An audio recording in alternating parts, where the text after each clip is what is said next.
Welcome to another episode. What are you reading? What are you writing? A weekly video podcast features creatives, writers, and readers, and we come together to talk about books.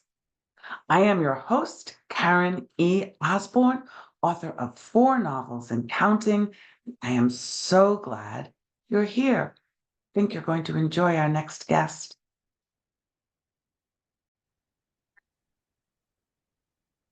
I am so excited about my guest today because most of the time, as you know, I don't actually get to meet people other than in this little square. And I don't get to read their books because I do one a week.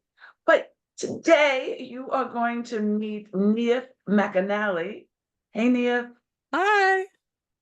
And I have had the pleasure of both meeting her in person and reading her wonderful memoir. So this is so cool. I don't know if you feel it's special, but I'm feeling like this is pretty darn special. So let me tell you a little bit about Nia, and then she could tell you, also she'll tell you about her beautiful name. Uh, so she is Irish born, that's a hint. And she's a best-selling author, a keynote and corporate speaker, former TV director, and the youngest daughter of the late BAFTA award-winning actor Ray McAnally and actor Ronnie Masterson. Mhm. Niamh has traveled all over the world and lived and worked as a volunteer in many island nations in the Caribbean and South Pacific. And I had the pleasure of reading her really um, authentic and honest, and it reads like a novel. It's it is one. So it's called Following Sunshine, and we're going to hear all about it. So let's start with, um, your story. You start with from being divorced and homeless to Mhm. having this amazing life, this Mhm. amazing adventure, this amazing, amazing life. So what started you on this quest to volunteer? Thank you. And yes, one of the things you mentioned, my mom and my dad there, because they were freelance actors, they kind of instilled that sense of variety and diversity into my life when I was quite young. And so that always gave me the wherewithal, if you like, to kind of go through a reinvention and anytime something major, like because we all, get to crossroads in our lives. So that really helped. When I was younger, they took me on a holiday to Spain when I was about 12. And I thought, ooh, there's warm countries. It's not always raining in February, right? And then the first year after I left school at 17, I finished my final equivalent of high school. I wanted to go to a school overseas because in Ireland at the time it was very much a homogenous society. And I ended up going to Paris, France, and working sorry, like at school with the international class there of learning French language and literature. But at the same time, I volunteered as a jeune fille au pair, which is like a live-in nanny. And that gave me that sense that I always want to travel where I can be in the community and I'm not just like a tourist getting off a bus, So it gives you a sense of the country, a sense of the people, what life is really like. Because I know a lot of us have gone to places on vacation. We kind of go, oh, this would be amazing. I'd love to live here. And then you get into the reality of what it's like to live there. And some of the same problems are in all over the world, right? Indeed, indeed. So your parents gave you that first taste of wanderlust to Yes. what you Yeah. wanted to do. You mentioned that I mentioned, and now you've mentioned that your parents were, your father especially was a renowned actor, and your mother was an actor as well. Um, that impact you as a writer? How did that Mhm. impact you? I know it impacted you as a person. What Right. was the impact of you as a writer? I think I've written from a very early age. It's only, more recent times that I've become a published author. I think I'm 8 years now into the full time, living my life as an author. Um, but I always wrote, and I think one of the things that resonated with people was they would read my writing and they'd say, "Oh, I feel like I'm right there and I'm right in it." And I'm Mm. thinking that I think that skill set came from being around the theatrical profession. And as you know, I ended up as a television director myself for a number of years. And I always see things in vision. Do you know what I mean? Like in scenes, like in movie sets, that Yes, kind of yeah, a vision. And so, and also I write, in my opinion, maybe it's not true, but I kind of write with the sounds in my head. And so and I also write in my head. Like I go out first thing in the morning and do my bicycle ride, and that's when I'll come up with my first line or my last line or just some ideas. And then I come home and I write them out. But it depends on how it sounds in my head. And that's come true for me a couple of times now. I've actually narrated my last couple of audiobooks. And so it's because it sounds like the way I want it to sound, you know what I mean? And I think that's part of the theatrical background, just envisioning what it's like to be in a particular setting, and also what are the thoughts and the feelings, and how do people feel? And thank you for feeling that my memoir reads like a novel. That was my goal. I it didn't want it to does. be like first I was born, then I went here, you know. Yeah. No, it's and you say the sounds and you see the visual because I even right from the first chapter, from the first heart pounding little vignette, I could hear the water, I could hear, I could see it, I could smell it. It's you have a very wonderful way of capturing scene Thank you. without it slowing down action. Because you know how some Yeah. writers, Hmm. they give us beautiful descriptions and it's all lovely, but like what's happening here? Yeah, I know. Up It's here. funny. As a child, my first books I read were Enid Blyton, children's books out of the UK and Ireland. And later on, because I was following her, she's so many books, I had a difficult time moving from those kind of books into different types of books.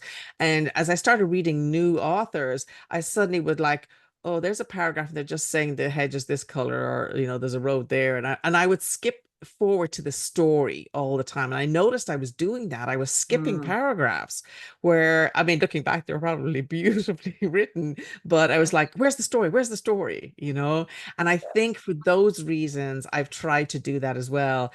One of the other things I've learned in my writing, and this is just from having editors, assess my work and edit the work, is that rather than overwriting, I tend to underwrite.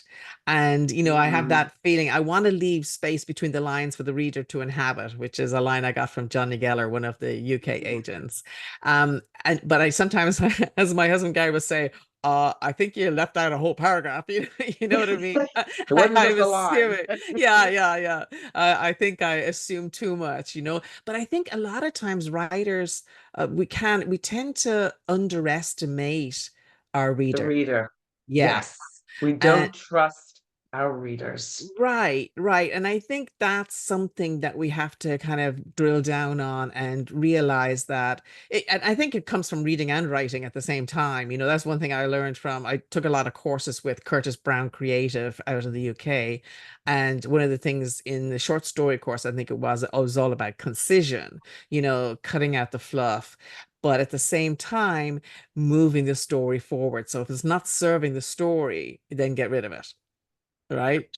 Yes, yes, yes, yes. I was just having that conversation with a friend of mine who's a poet, Uh-huh. and she likes writing explanatory notes after each Mm-hmm. poem. And I Mm-hmm. said, you know what? You're not trusting us. You're Mm-hmm. telling us what we just read. Yeah. How is this adding anything? Right. Trust Yeah. trust Yeah. your reader, trust your reader.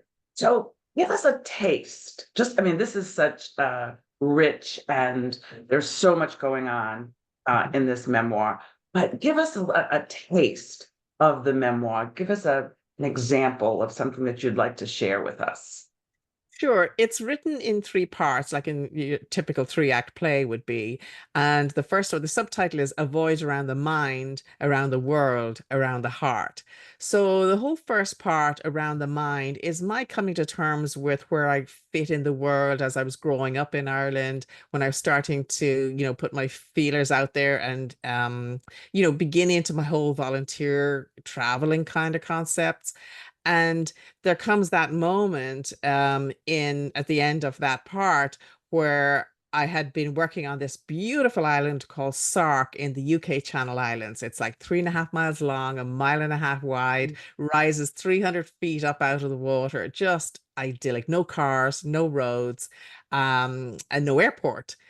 And at the end of a year, sorry, I was there for 5 years, but at the end of 2014, it was for political reasons, the owners closed this luxury boutique hotel I was managing at the time.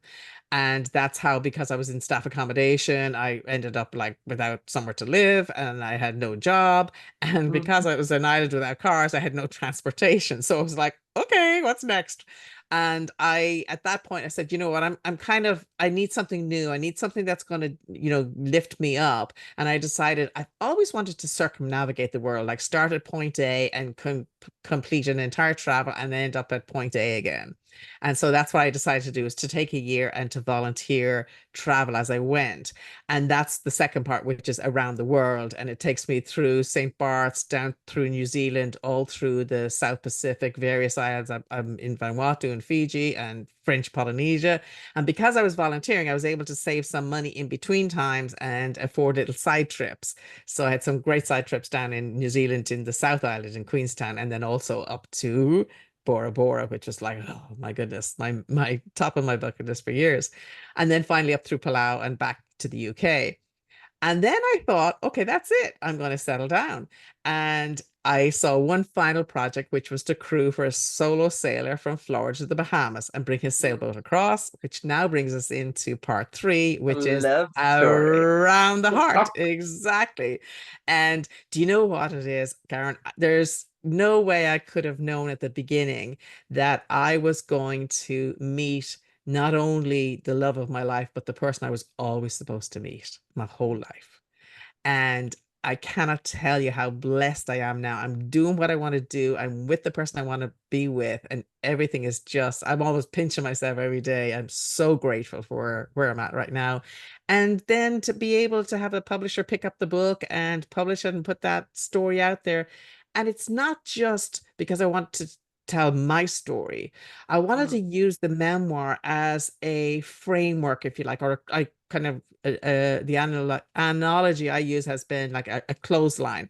The clothesline is my story, but each chapter should be like parts to show if this relates to you in any way. This is how I, dealt with these situations, and that's my Yeah. goal. So if it resonates with anybody, I'll share my story for those reasons. Yeah, that's beautiful. It did resonate with me. Quite a few things that happened to you.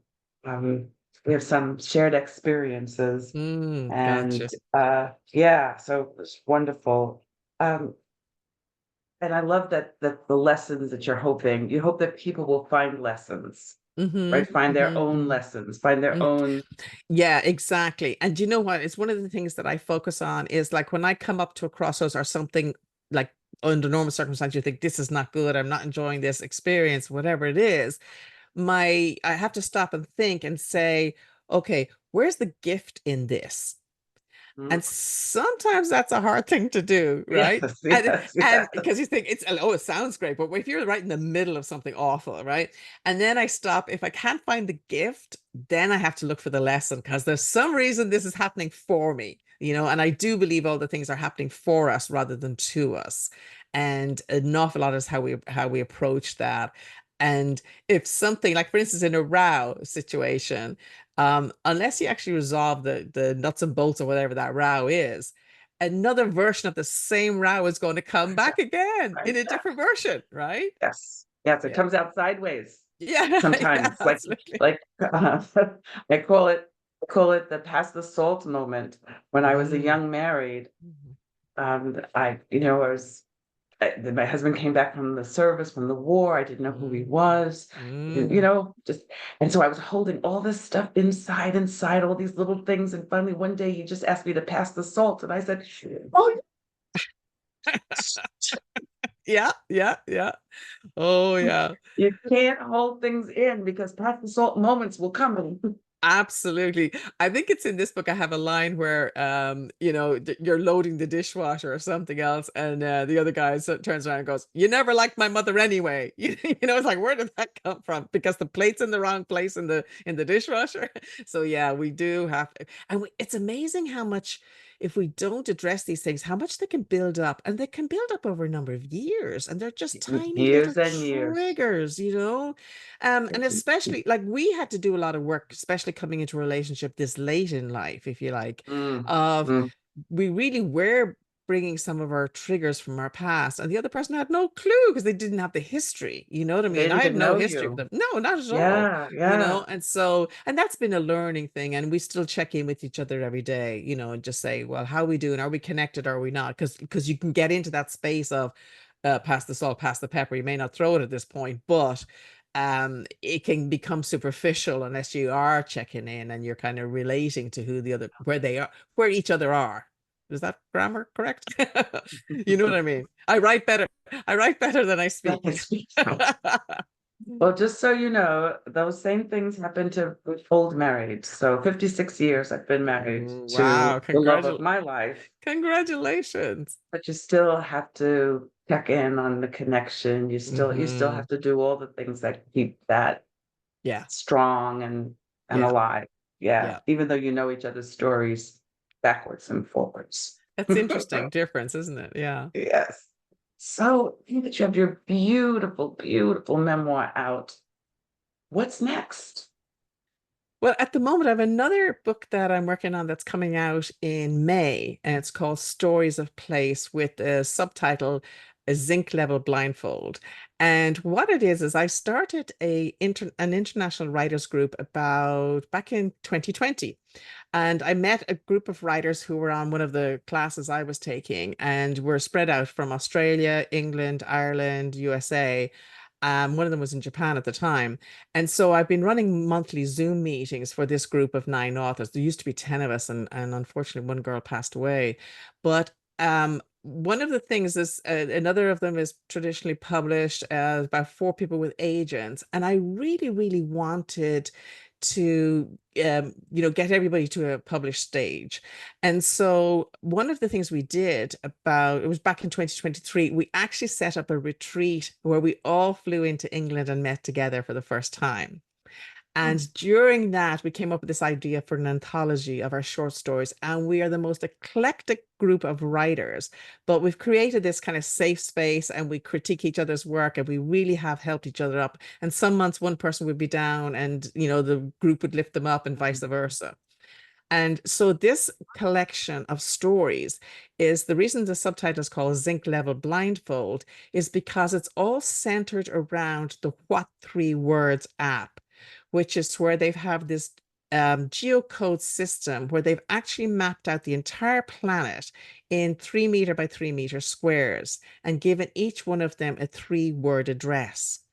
And that means, like, let's say, for instance, you're going to a concert and you're at a huge stadium or a football match or something like that. Well, you could actually text your friend and say, I'm at Book Challenge Fish. And they would know exactly that 3 meter square that you're in. And Wow. yeah, it was originally designed or put together for a couple of lads out of the UK. And they certain countries now, I know Tonga and Cote d'Ivoire, and I know another one in the Caribbean have actually now adopted it for their postal system because they don't have street names and that. And so they've been using it. Mm-hmm. But the emergency services have also been using it with trying to find somebody like hill walking, or they found kayakers lost at sea by using it. And it's a little bit easier than, coordinates and GPS and all that good stuff. So what we decided to do was to embrace that and set the book, the subtitle Zinc Level Blindfold is the 3 square meter where we were when we came up with the concept. And each short story is titled with a 3 word title. And so the reader gets a chance to either look up the title of where it's set or kind of glean it from the story itself and see where it's set. Mm, And we cross all sorts of genre. I mean, there's thriller, there's familial, there's LGBTQ, there is some memoir. There's a lot of different stories. So there's something for everybody in it. So that's coming that out sounds next year. Stories of exciting. Place. Yeah, the same publisher, my publisher and your publisher that has published Yeah, Falling Sunshine. Yes. that is wonderful. Well, you'll have to come back for May. You'll have to come back when I'll it bring comes out. I'll bring my whole gang with me. There'll be 9 of us. That would be fun, actually. Yeah, that would be kind of different, wouldn't it? That Yeah. would be a very, very fun interview. Yes, that Yeah. is awesome. So this is what are you reading? What are you hmm writing? So hmm we need to hear, is there an author that had a really big impact on your life or a book that had a major impact on your life? Yeah, the book that really stands out that has impacted me, and again, it's all with me and travel and solo travel, and the book is called Solo on Her Own Adventure. And believe it or not, that's also an anthology, and it was edited by Susan Fox Rogers. And she had all these women who were traveling solo in the great outdoors. And like I know one of them in particular, I think it was chapter 4, was somebody who was kayaking up in the wilderness up in Alaska and with orcas and all that kind of stuff. And so that really inspired me at the time. Like, oh, and my whole thing was, I want to be one of those women and I want to be able to write like one of those women. That was kind of a big push. And another book that has influenced my life and how I live it was one of Deepak Chopra's books, which was The Seven Spiritual Laws of Success, which obviously is quite a well-known book. And so recently I've been rereading Solo because it's just, it sparks, to me, it's like virtual travel, it's like, and that's Yeah. one thing I want to do with Follow Sunshine is, there's a lot of places in there that people may not get to, but I want to Yes. be able to bring them there outside of YouTube. Do you know what I mean? You can see it on YouTube, but just to get the feel Yeah. of it, that kind of thing. Yeah. Yeah, I think you accomplish that. I think Thank you you. accomplish that. That's You bring those locales alive and fresh. Is there anything recently that you've read that you can recommend to our audience? well, one of our authors, Cam Torrance, I've read all of his books, which I really, really We love. love him. I We know. love him. He's it's great. His stuff is great. I can't wait for the next one. And what I love about it is his books appeal to men and women. Do you know what I Yes. mean? Because my husband's read them all as well. And obviously Gary Gerlacher is another one of my favorites with his AJ Docker series. I love all that. Those kind of thriller stories with a bit of mystery, but something new to learn all the time. And they're Yes. they're both in the kind of savior um genre, if you like, you know what I mean, but also have a Rescuing sense of mystery. people and save Yeah, people yeah, and stuff, and lots of outdoors. So I can see how it appeals to you yes, from that for perspective sure, as for well. sure. Yeah, Cam Yeah. is a wonderful, Oh, wonderful he's writer and a great terrific writer. colleague. Yes, He's indeed. a super supportive colleague. Well, Hmm. this has been wonderful. This has been such a I could talk to you for hours. This has Thank been you. a fun conversation, but I know that the audience wants to be able to find you. They want to know where they can learn more about you, where they can find your books, what's going on in your life. So how can our audience find you?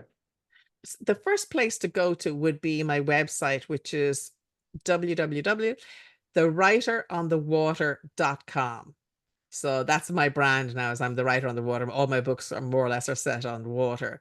So the writeronthewater.com. And then on the bottom of the first page, you'll find all of the links to all of my social media with Instagram and Facebook and threads and LinkedIn. All of those are there as well. So the writeronthewater.com is the best way to reach out. And you can also reach out to me directly. There's a contact page on there. And Yes, on there. So you can yeah, write and a message. absolutely. And I read those and I respond to those as well.